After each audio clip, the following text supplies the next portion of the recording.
views expressed on this program are those of the hosts, guests, and callers, and are not necessarily those of this station, its management, or other advertisers. You're listening to Transformation Talk Radio.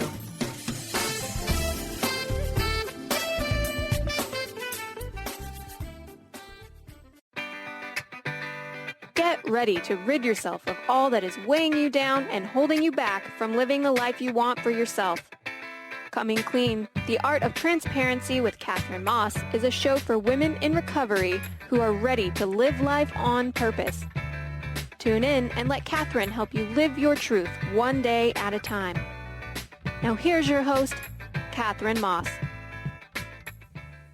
Hello, everyone. I'm Katherine Arati Maas, and you're listening to Coming Clean Radio here on Transformation Talk Radio.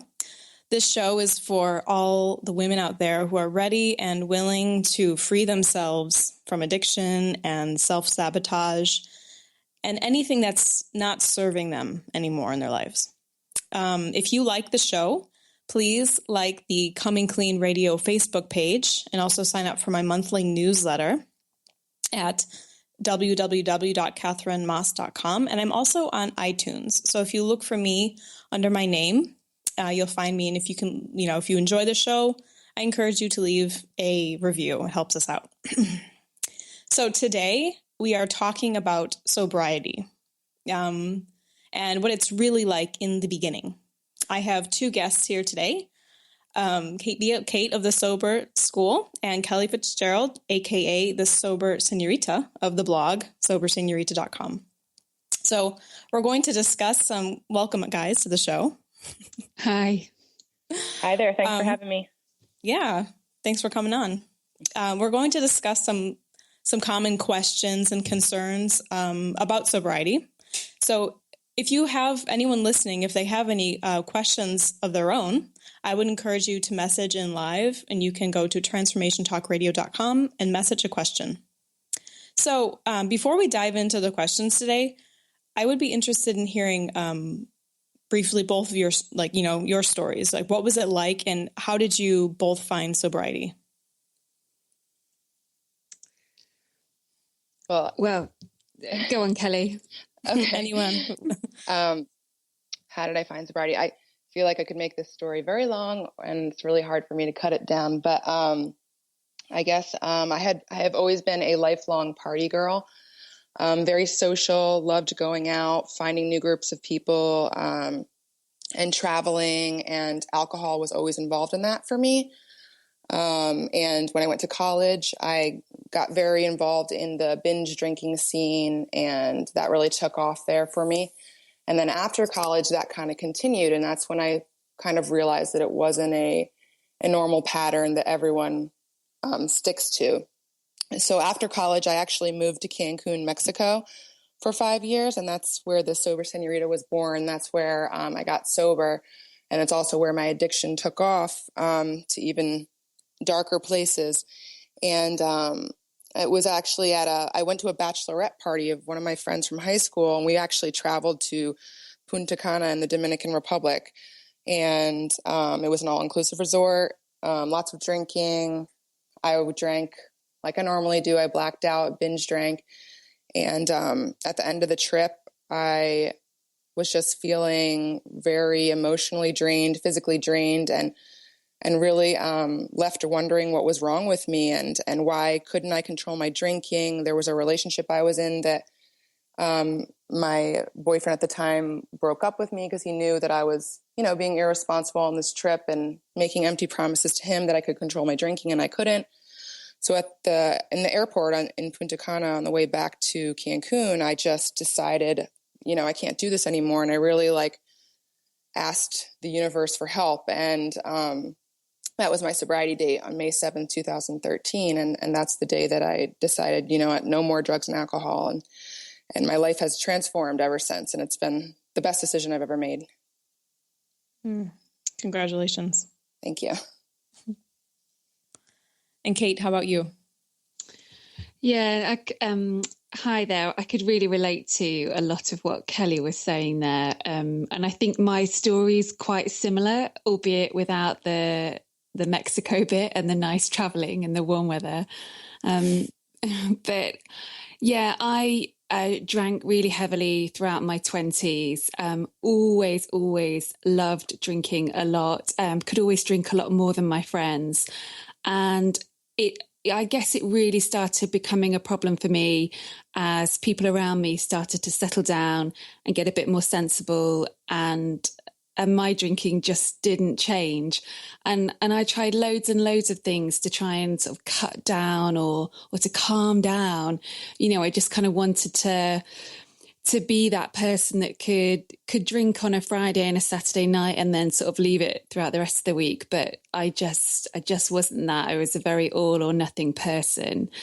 And my sobriety date is really close to Kelly's, actually. It's April the 6th, 2013. And my main kind of, I think the reason it finally stuck that time was I just had a series of kind of new lows, and they weren't dramatic rock bottoms. You know, I didn't get arrested or go drink driving or lose my job or anything like that. It was just like I was riding this sort of wave where I just seemed to be drinking more and more and more. And, you know, I was really sort of scaring myself and blacking out a lot and that kind of stuff. So yeah, I mean, I was very, very worried in early sobriety that I wouldn't be able to do all the partying and socializing and all the things that I thought were fun, because I'm quite a shy person, and alcohol had definitely helped me kind of put myself out there a bit more. So, you know, it's been a long road, but I can definitely relate. The best thing. Yeah, I can relate to both of you. And my sobriety date is very close to both of yours, just a few months before. And, you know, I know, and all of our names start with K. That's awesome. No. But that you brought up a really good point about some people. A lot of people drink because, like, in social situations, you feel more comfortable. It gives you that liquid courage. So I'd like to start with a question that a lot of people think: is sobriety boring? Are you going to be living a dull life forever after you give up booze? What do you guys think? No, absolutely not. I think that is such a myth. And here's the thing, here's the big con, that we are sold alcohol and it's marketed, and everyone around us believes in this idea that alcohol is some magical, like, fun bomb that is going to turn any evening into a brilliant time. And it's just going to kind of have these magical properties and fix everything. But that really, really isn't the truth. And I think once you start kind of seeing past that, you realize that you can have a great time stone cold sober, and you can actually do all the things that you used to do whilst drinking. There's nothing to stop you partying and clubbing until the early hours. You might not want to now you're sober, but, you know, I think that was a really big thing for me, getting my head around the fact that, you know, you are allowed to do this stuff without drinking. Mm-hmm. Yeah, I totally agree with that. That was one of my biggest fears about getting sober was, oh my gosh, my life is over. It's going to be so boring. And I even knew some people that were sober when I was still drinking, or had come across them, and I always thought, wow, their lives must be so boring. Like, it must suck. And it was like the biggest myth, like Kate said, the biggest misconception about sobriety is that it's boring, and that you're just, you know, resigned to like a life inside your house all the time and you can't do anything fun. But it's totally the opposite of that. And I really had to live it to believe it. And if anything, sobriety has allowed me to have more fun. It's allowed me to be free. It has allowed me to find what I actually enjoy doing, and not, you know, living my life according to my drinking schedule or according to my hangover. Because, you know, I was living by those directions. I had to think about that all the time. And was I feeling well enough to, you know, get up and do my work? Was I feeling well enough to play soccer like I was supposed to? And a lot of times I had to cancel things that I enjoyed doing because my drinking affected everything. So in sobriety, I've really come to realize that you can do everything. Like Kate said, it's so much more fun because you don't have to worry about those consequences of drinking, and you feel more free and able to do as much as you want, or even more than before, in my case. Yeah, I can really relate. I remember people asking me, they're like, can you do something on whatever day? I'm like, okay, well, let me see. That's Monday, Tuesday. I'll probably be hungover. So no, I can't, let me get back to you on another day because I'm going to have a major hangover that day. And I was planning it. And then there's also, of course, fear of missing out that a lot of people experience. Oh, yes. I know that one very well. I wrote an article about that, FOMO, fear of missing out. Honestly, that has just melted away for me. In sobriety, I don't feel like I'm missing out as it pertains to the drinking and clubbing and bar scene at all, because I know what goes on there. I was doing it every day for years. I know exactly what people are doing there. They're just drinking, they're blacking out, they're making decisions that they probably regret later. And I did that enough times to know that I'm not missing anything. Yeah, no, I completely agree with that. And I think perhaps where the kind of confusion around the sobriety and being boring, where that issue comes from, is perhaps that when you're not drinking, you can suddenly look at the things that you were doing and they seem very boring, or they seem like things you no longer want to do.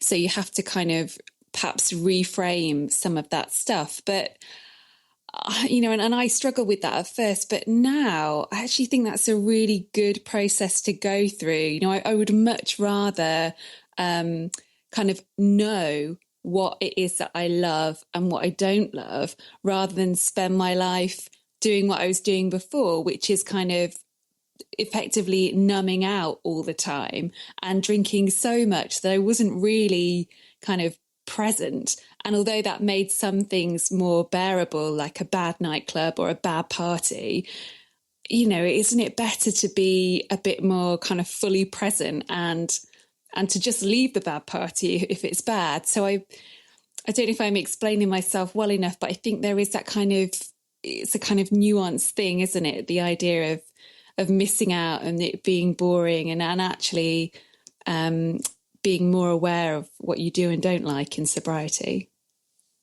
Yeah, no, I definitely understand. I totally get that. I had the same experience. Yeah, and I think our definitions of fun sometimes change when we get sober. I know that I found things that I really enjoy, like waking up early and working out, that I used to hate during drinking because, I just didn't have the time or motivation to do those things. So I think it's all about, sobriety is a lot about finding yourself, finding those hobbies that you really do enjoy, and maybe leaving behind the ones that you only enjoyed when drinking was your number one priority. Yep. So we're going to take a quick break. And when we come back, we're going to continue our conversation on what sobriety is really like. So stay tuned. We'll be right back.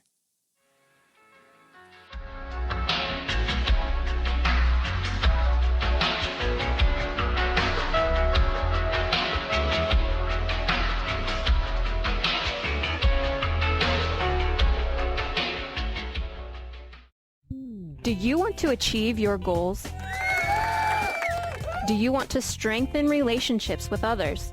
Do you want to improve your financial status? Colette Marie Steffen is partnering with Mark Kettenbach to bring you an Energetic Upgrade online experience launching in April.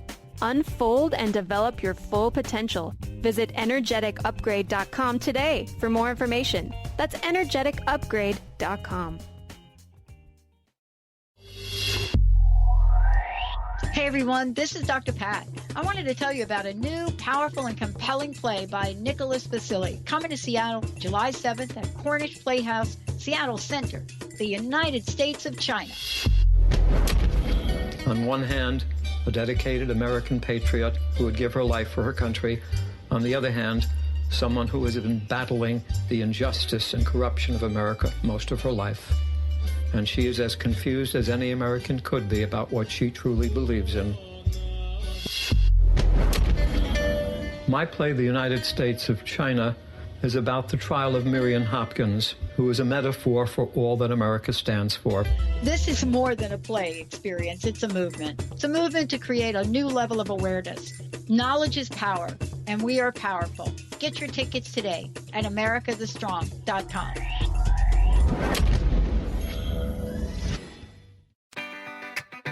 Get ready to rid yourself of all that is weighing you down and holding you back from living the life you want for yourself. Coming Clean, The Art of Transparency with Katherine Maas is a hit show for women in recovery who are ready to live life on purpose. Tune in and let Katherine help you live your truth one day at a time. Live each Tuesday, 9 a.m. Pacific on TransformationTalkRadio.com.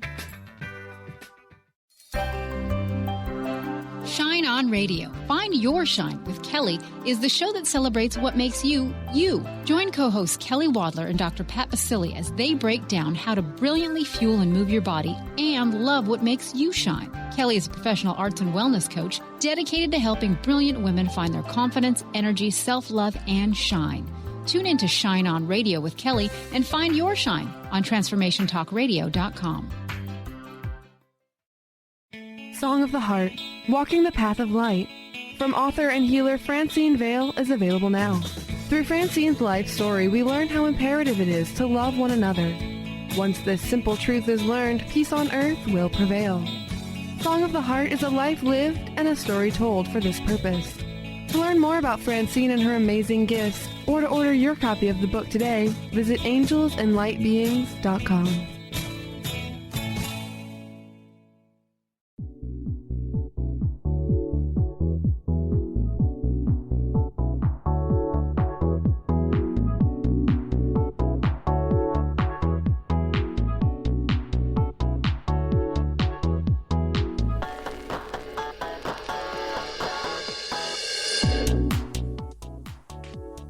Speaking of nightclubs, we're back on Coming Clean with myself, Katherine Arati Maas. I'm speaking with Kate B today of the Sober School and Kelly Fitzgerald of Sober Senorita.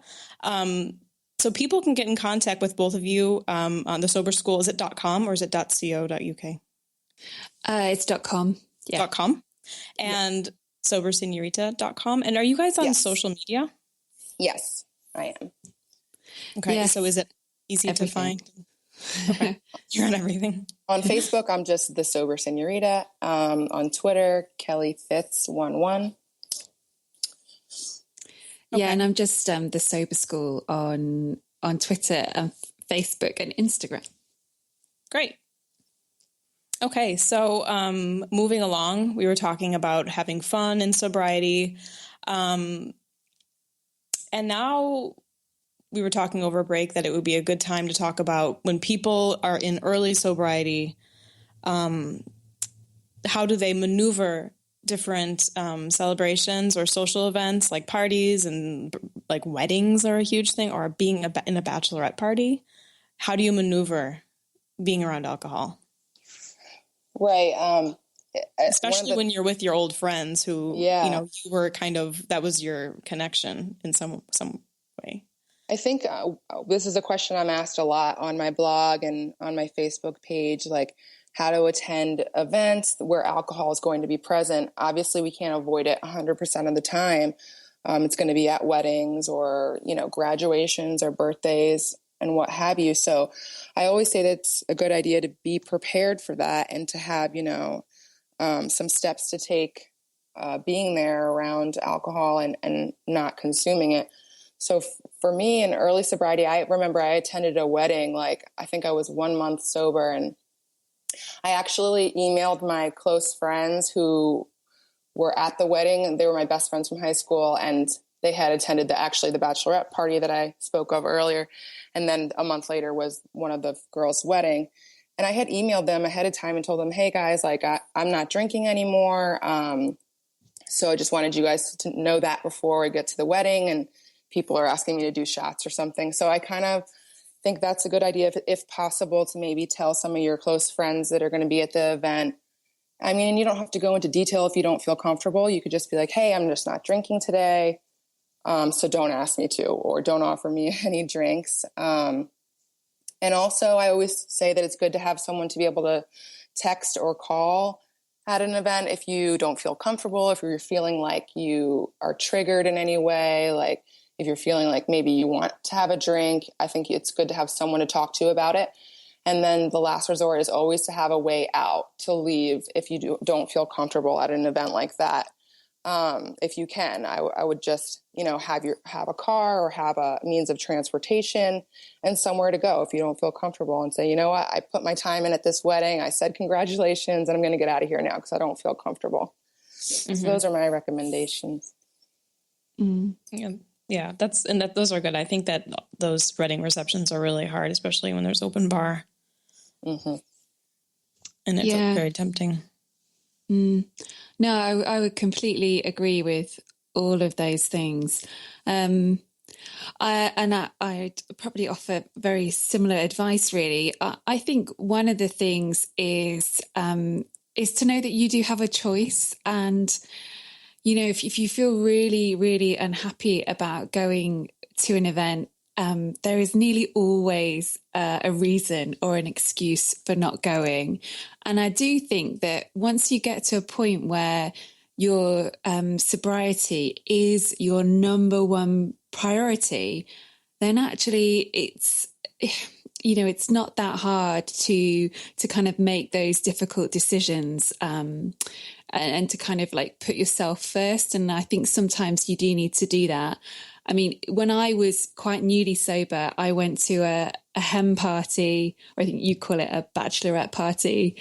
And, and I felt really fine, really confident, and had a really good night out. But just a couple of days later, I went to a dinner party, and I don't know, I wasn't in a good place that day. And I really thought I would end up drinking, so I just didn't go. And, I felt bad about it at the time. But looking back, I think, it was the right thing to do. So yeah, I just say you've got a choice. Like Kelly says, always have an escape route. And one of the things that it took me ages to learn was that you can just keep it really simple. When someone asks you why you're not drinking, you don't actually owe them an explanation. People might feel like they owe some kind of detailed justification, but they don't. And how other people react to the fact that you're not drinking says a lot about them and very little about you. So I think it really helps to bear that in mind. I've had that same experience, that the ones who are asking were probably the ones who also could have, I don't know, it said, like you said, it said more about them than about me. And personally, I think that, going to social situations or being around certain people was really a trigger for me. For some reason, when I was around certain people, I wanted to just, totally let loose and, hold on to a lot of friendships.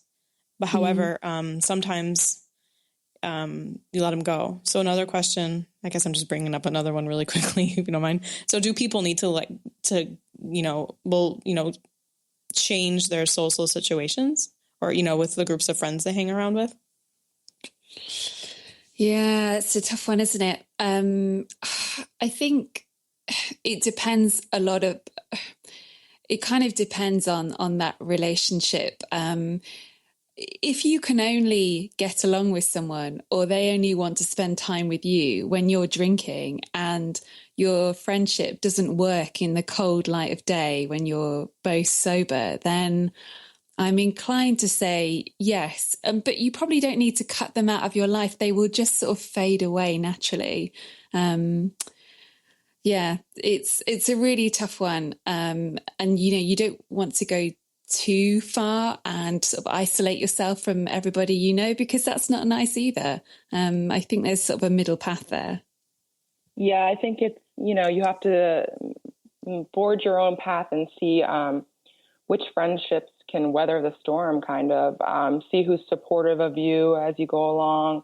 And like Kate said, I think those toxic friendships might just fall away naturally. I mean, that's how it was in my case. I quickly realized who were just my party friends, and I lost touch with a lot of them after getting sober. And there are others who we started out partying together, and now we have a very strong relationship and friendship that, you know, is not based on partying at all. So it all depends on the person.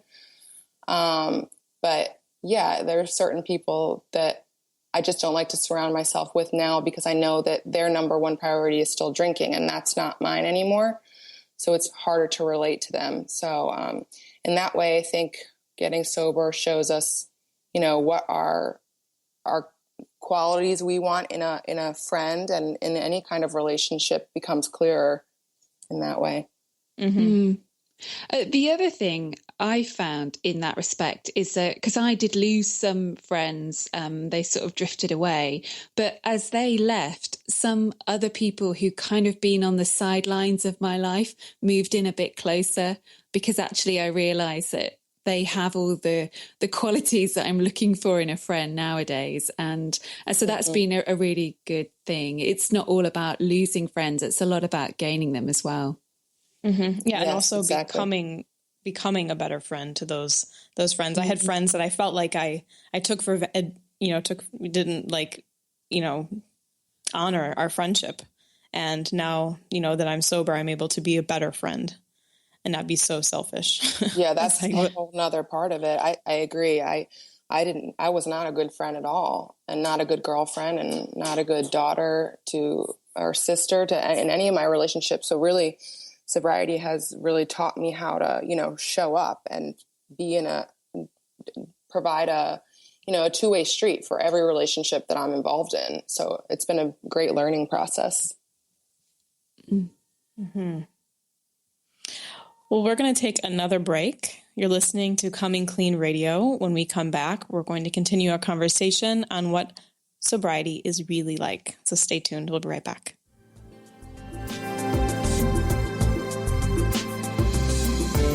Do I sound a little? Do I sound a little? Do I sound a little? Do I sound a little? How would you like increased health and vitality?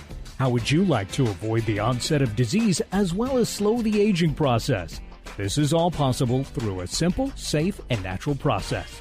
Every day we are either moving toward wellness or away from wellness. Hi, I'm Mary Jane Mack. I'd like to be your partner in achieving optimal health. Contact me now at maryjanemack.com or call 425-392-0659. Visit maryjanemack.com. Get ready to rid yourself of all that is weighing you down and holding you back from living the life you want for yourself. Coming Clean, the Art of Transparency with Katherine Maas is a hit show for women in recovery who are ready to live life on purpose. Tune in and let Katherine help you live your truth one day at a time. Live each Tuesday, 9 a.m. Pacific on TransformationTalkRadio.com. Tune in to Lucid Planet Radio with Dr. Kelly Neff. This hit show will illuminate your senses and empower you beyond your daily stressors and hardships. Renowned psychologist and author Dr. Kelly will captivate you with far-reaching topics and amazing guests as you wake to the greatest version of yourself. Learn to tap into your intuitions, think critically about our world, heal emotional and psychological wounds, and follow your passions to live your dreams. The Lucid Planet. Welcome home. Visit lucidplanetradio.com for more information. Are you ready to stop stress, anxiety, and low self-esteem from running your life?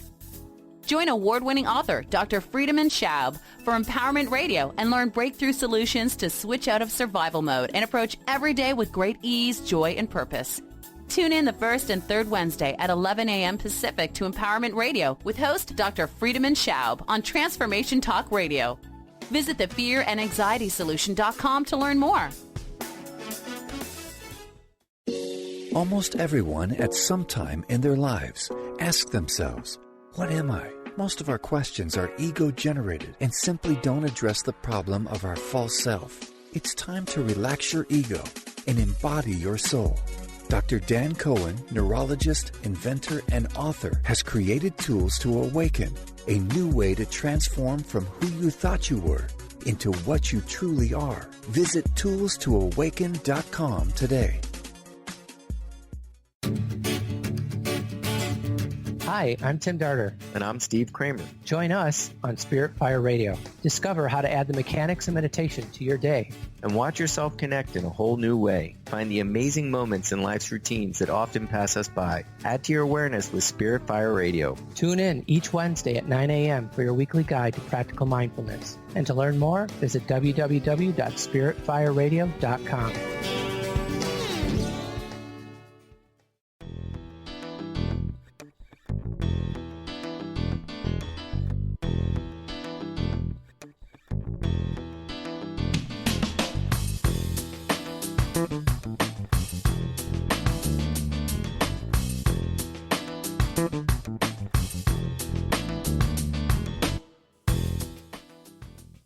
We're back on Coming Clean Radio with myself, Katherine, Arati, Maas. I have Kate B. here from the Sober School and Kelly Fitzgerald, Sober Senorita blog. We're talking today about early sobriety and what it's really like. You know, I wanted to talk about early sobriety with you two today because we were just talking about drinking memoirs, and I got really into reading those too. And it never seemed like any people really kind of glossed over what it was really like in the beginning. I completely agree. I wanted to know, many books like what that. Did you do? Like, what happened, you know? And it was like, it was so bad. And then what it's like now. So it always seemed like I was looking for like, what is it really like? Yeah. And I didn't really feel like I found that. So how, Kate, you had, you say that a lot of women, kind of ask you for advice on getting through that 5 o'clock to 7 p.m. like hour of the day or a few hours of the day. Cause that's really hard because that's normally when people would start drinking. What advice do you have for people? Yeah. It's a tricky time of the day. And I remember when I was kind of going through that, how I'd wake up in the morning and be so adamant that that was it. I was done and there was no way I was drinking again. And I was certainly not drinking tonight. And then, 8 hours later, it was as if it was a whole new person with amnesia who couldn't remember any of those promises. And it was just really kind of hard to get through that time. So a lot of people struggle with that. And the main things I say are, so first of all, make sure you have something to eat and drink late in the afternoon. I think being hungry and thirsty can really exacerbate any triggers.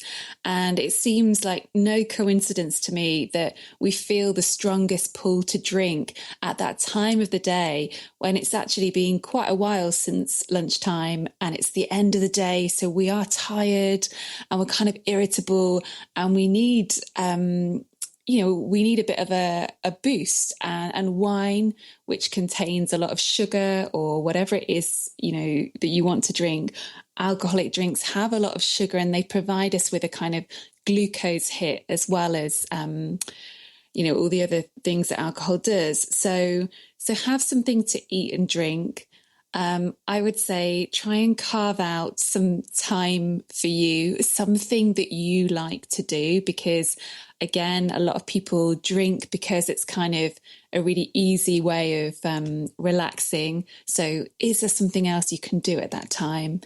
And I think my third tip would be to play the tape forward. It's really easy to forget all the consequences of drinking when you're in the moment and you're dithering. But if you just fast forward to the next day and how you'll feel and, how you're going to feel when you wake up in the early hours of the morning, that always got me through that trick. Mm-hmm. Yeah, like thinking through the drink, like how, like I'm going to get hungover. I'm going to feel horrible. And also for me, it's like, okay, well, I want this drink, but I know that it won't be just one and it will just never stop, right. And that's what, like when I see maybe like two women sitting there with like little drinks and they're just talking and it's just like sitting on the table. I'm like, I don't understand how they can do that, without just being obsessed and not listening to what the other person's talking about. And I'm like, oh my gosh, I just don't want to drink this fruity drink. I want to get a real drink so, Yeah. I know. It's this obsession. We always said we wanted a drink, didn't we? But actually, I never wanted a drink. It was always a bottle at least. So yeah, it was never like, hey, you want one more? No, I'm good. Right. And going along with the playing the tape around in your head, it's like, I always have to think, okay, I'm stressed out. And for that reason, like my first reaction is to want to have a drink, but is the drink going to make this situation better? No. And it's actually, in my case, going to make it worse, because every single bad thing that has happened to me in my life, losing purses, getting in trouble, being arrested, all that stuff came because I was drinking beforehand. So really, even though I had used it in previous years to cope, it never helped me cope. It only made my situation worse. So I always have to remind myself about that. And now I have, better habits to be a part of when I am stressed out or after the work day and I want to get some relief. I, work out, I go to CrossFit, I go to yoga, I meditate. So it's about changing those habits. Okay. So you have like different activities scheduled in the time that you normally would start drinking. Yes. Mm-hmm. Yeah, that's really smart. A friend of mine who she was on the show before, Rebecca Watson. She also writes for a blog, Sunny Sanguinity, and she writes about sobriety. And she talks about how difficult it was, especially cooking at night, because cooking, I don't know about you guys, but like, you just pour yourself like an enormous glass of wine, and it's just, like the drinking and cooking like went together so well. And I really loved doing that. And now she says that she uses like one of those little like pressure cookers. So she puts her meal in there, and then she doesn't have to cook and have to be wanting to drink while cooking because the food's already done. Yeah. I think all of these situations become easier as time goes on. Obviously in early sobriety, it's the hardest, but I think once we start, sticking to the new habits and really making sobriety like our way of life, it becomes easier. It really does. I think, this is just who I am now. I don't drink. So It becomes easier to, go to a wedding or, cook at night or not attend happy hour or all these things, because that's what I do now. That's who I am. And so, if you can get through early sobriety, I promise it gets easier. Yeah, no, I completely agree. And you end up doing things you never thought you would do. I was on the train coming home on Friday.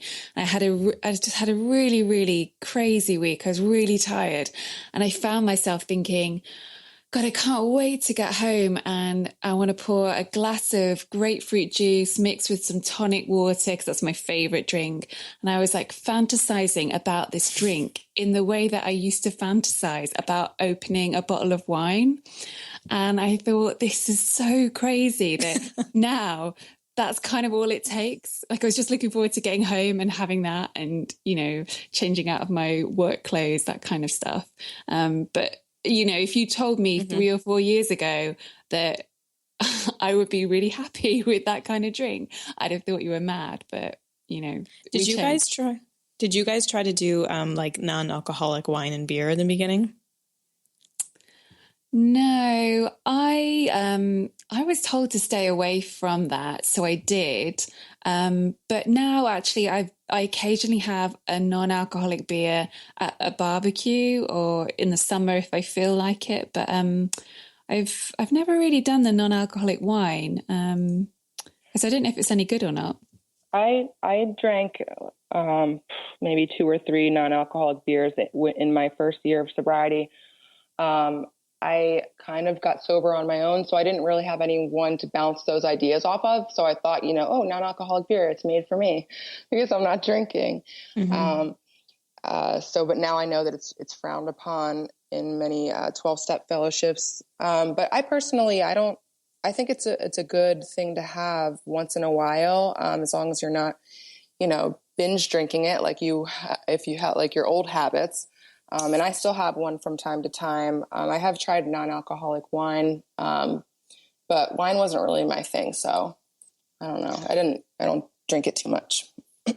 I also, that's a good point, because there are certain people who, that's not a good idea for, and that can trigger, past behavior. And I also try to stay away. However, sometimes when I'm at a party and I just want to be able to, cheers with other people, I'll have a non-alcoholic beer. I can't say that I really like it though. It's not really, the same thing. And so lately I'm kind of like, meh, whatever. Yeah, that's exactly what I was thinking the other day. And right now I'm kind of trying to eat healthier and get in shape for my upcoming wedding. And I'm like, do I really want to sacrifice the almost 200 calories that are in a non-alcoholic beer? Like, I don't want it that bad. Right. It's like the calories without like the part we wanted. Okay. Yeah. So we're going to take another break. And when we come back, we're going to discuss further on what sobriety in the early stages is really like. Stay with us.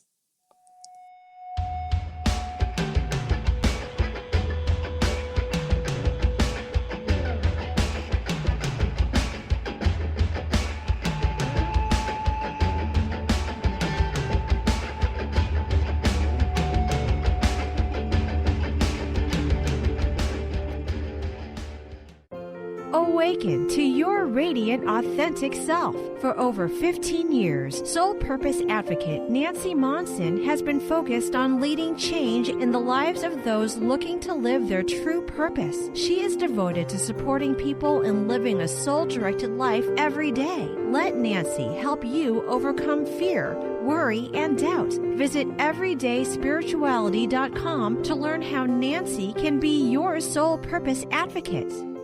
Tune in to The Jen Royster Show, intuitive guidance to inspire your life, each Thursday at 8 a.m. Pacific and 11 a.m. Eastern on TransformationTalkRadio.com. This amazing show is an inspirational hour that will take you on an epic metaphysical journey to discover the spiritual approach to life's greatest challenges. Dr. Jen is an internationally known intuitive counselor, spiritual teacher, and energy healer. Call in for intuitive readings and visit JenRoyster.com for more information. Get ready to experience Truth Talk Radio with host Deb Acker. Tune in to Truth Talk Radio each Wednesday at 3 p.m. Pacific on TransformationTalkRadio.com to illuminate the truth in your daily life as you experience life, love, and abundance from a whole new perspective. This hit show will leave you feeling lighter and bring you into a place of infinite possibilities every day in every way. Visit TruthTalkRadioshow.com for upcoming transformative topics and guests. Get ready to rid yourself of all that is weighing you down and holding you back from living the life you want for yourself. Coming Clean, The Art of Transparency with Katherine Maas is a hit show for women in recovery who are ready to live life on purpose. Tune in and let Katherine help you live your truth one day at a time. Live each Tuesday, 9 a.m. Pacific on TransformationTalkRadio.com.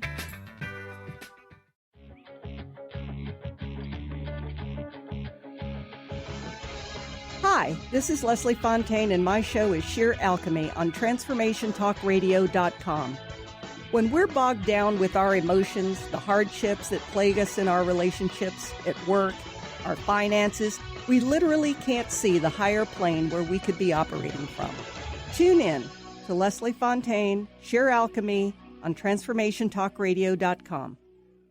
There are so many resources out there for meditation.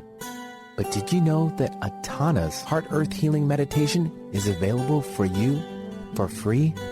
Yes, that's right.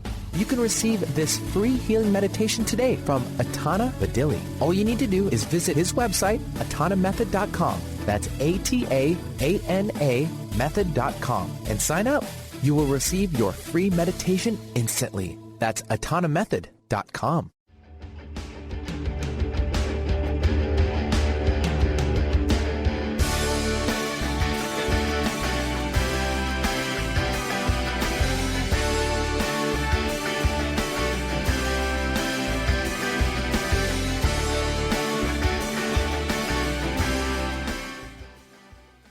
We're back on Coming Clean Radio with myself, Katherine Arati Maas. Today we're talking about what early sobriety is really like. So, continuing our conversation, what about people who are deciding to, if they, cutting back, quitting altogether, making a change in their drinking, and their partner is still drinking? How do you maneuver that? What have been your experiences? For me, my partner and I met drinking, and so we were very, toxic relationship there at the beginning. We drank a lot together, and then when I decided to get sober, it made him look at his own drinking habits, and he drastically reduced his own, although he didn't have the consequences that I experienced, like blackouts and, getting in trouble with the law and all these other things that had happened to me. Those kinds of things didn't happen to him. And he, always remembered what he was doing. And he was able to, reduce his drinking. And, we worked it out at the beginning. And if he hadn't been supportive and able to change his own habits, I don't think it would have worked out with us. So I'm grateful that he was able to do that. And, living with him at the beginning, he would go out sometimes and I would stay home when I was sober. And I got jealous at the beginning, to be honest. And it took a few months for that jealousy to melt away and to know that, everyone's on their own journey and he's still allowed to go and have fun. And he can drink normally and I can't, and that's okay. Mm-hmm.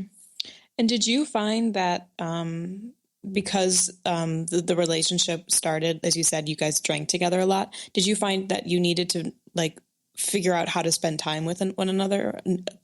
Again, or in different ways? Oh, yeah. I think we had to get to know each other again. I think we had to wipe away the drugs and alcohol and really see if there was anything left to salvage. And luckily for us, there was, and we have a lot in common. And today we have a lot of other hobbies that we love to do together, like CrossFit and like going to the movies and traveling. And we're lucky that, when we took away that alcohol that brought us together, there was still something left there. But I think it's not the case for everyone. So I think it's very important to know what your relationship is built on. Do you really have common hobbies and common interests and goals, or were you just partying together? Yeah, I can totally relate. And it's good to hear that other people have had that as well. When the alcohol goes away, you're like, is our relationship going to make it, Right. Yeah, I wasn't in that position. I was kind of single and living on my own when I stopped, and I can only imagine how hard it is if you've got somebody who doesn't want to be supportive and kind of understanding. It is an extra challenge, but I think the one thing that I would say now, like kind of looking with a bit of kind of distance and a bit of sobriety, is that ultimately stopping drinking isn't that big a deal. It's kind of up there with not smoking or giving up gluten or something like that. It's not an outrageous decision. And if someone, really loves you, then they would want to support you through that, kind of in the way you'd support someone who was trying to lose weight, or, you probably wouldn't leave loads of crisps and chocolate hanging around. And I kind of like to think that a supportive partner would help you through that. But it's tough, definitely. Mm-hmm. And so coming up to the end of the show, what about maybe people who are listening in who might think sobriety is for them? However, they don't know if they need to. Sometimes, I know that when I think I knew for a long time that I needed to just quit. And it was a really, really scary idea. I couldn't imagine my life without alcohol. How do people know if they need to, completely quit or just take a break? It's hard, isn't it? I'll just quickly say, I think stop looking at the guidelines and stop comparing yourself to other people. Ultimately, if you are repeatedly drinking more than you intend to, and it's making you feel miserable, then you perhaps owe it to yourself to take a break. maybe 6 weeks, maybe a couple of months, but, take a break and then see how you feel. Definitely. I think that's great advice. I think I knew deep down inside that I needed to stop. And every single time I drank, something bad happened, or I felt completely horrible the next day, emotionally and physically. And it was disrupting my life. It was, making my relationships, toxic. It was preventing me from going to work on certain days, and it was really affecting my life. And I think that's how you know, and you'll never really know unless you give sobriety a shot. So I'm so glad I did, because as soon as I gave it a shot, I knew it was for me, and I knew that my life got so much better. So I think you really need to give it a shot if you're even thinking about it a little bit. What amount of time do you think is good to give it, just to try it out? I think at least 1 month. Yeah, I think maybe you could maybe say a bit more. Because I think if you are a so-called normal drinker, I think you could probably stop for a bit longer. And part of the reason for maybe taking a break is to work out, where you are on that scale. But yeah, I think a month or two, maybe. Mm-hmm. And so, were you going to say something again? No. Okay. What tips would you guys give for those people who are maybe freshly sober, or are in their the time, taking a break time? Do you have any advice for those women who are newly sober? I guess my advice would be stick to what works for you. Explore different recovery programs, or read up on different websites about addiction, and read different books about how to stop drinking or why you want to stop, or really delve deep into why you're feeling the way you do. I think once you become honest with yourself and you really look at why you were drinking and why you need to stop, things become much clearer. And I also think don't be afraid to reach out and ask for help, because that's something I was afraid to do in the beginning. I really took it on by myself, and I was too ashamed and too scared to ask for help. And I wish someone had told me, don't be afraid to ask for help in the beginning. That is so huge, asking for help, because alcohol is a depressant, and it's also, for me, it was all about isolating, and I don't need any help, and I can do it on my own. And I tried to for a really long time, and that didn't work, so I try to tell myself, well, the ways that I was doing it didn't work, so I'm going to try something else, I want to remain teachable.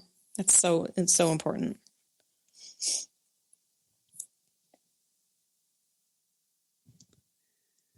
Do you have anything to add, Kate? I completely agree with what you've just said. I think get a community. You can't do this on your own. It's really, really hard to do it when you are isolating yourself. So whether it is going to meetings or reaching out online, surround yourself with people who get you and who can support you. And I'd also say educate yourself, read as much as you can. All of that kind of keeps you in the right frame of mind, kind of fuels you to keep plowing on, really. And yeah, don't give up. I think if it doesn't work out the first time, then, you just have to keep trying. All that sober time counts. Mm-hmm. Yeah, I agree. Don't give up. Keep trying. And you both have great resources. Kate, the soberschool.com is also somewhere. If you'd like to get in contact with Kate, you can go there, and also has a lot of good resources about sobriety. And Sober Senorita, you blog a lot about some really important issues that people can relate to. Yes. So, I want to thank you guys both for coming on and sharing all of your experience and your insight. And also thank you for being so courageous about really, putting yourselves out there and being role models for other women. Thank you, Katherine. Thank you. Maybe you guys can come on again soon sometime. I'd like that. I would love that. It would be good. I want to thank everybody out there also for tuning in to Coming Clean Radio. So please join me every Tuesday at 12 o'clock Eastern, 11 Central, and 9 a.m. Pacific time. Have a great week, everybody, and I'll see you back here next time. You've been listening to Coming Clean, the Art of Transparency with Katherine Maas. Join Katherine and countless other women in recovery stepping into their truth and supporting one another, living life on purpose. Tune in each Tuesday, 9 a.m. Pacific on TransformationTalkRadio.com or visit the archives at ComingCleanRadio.com.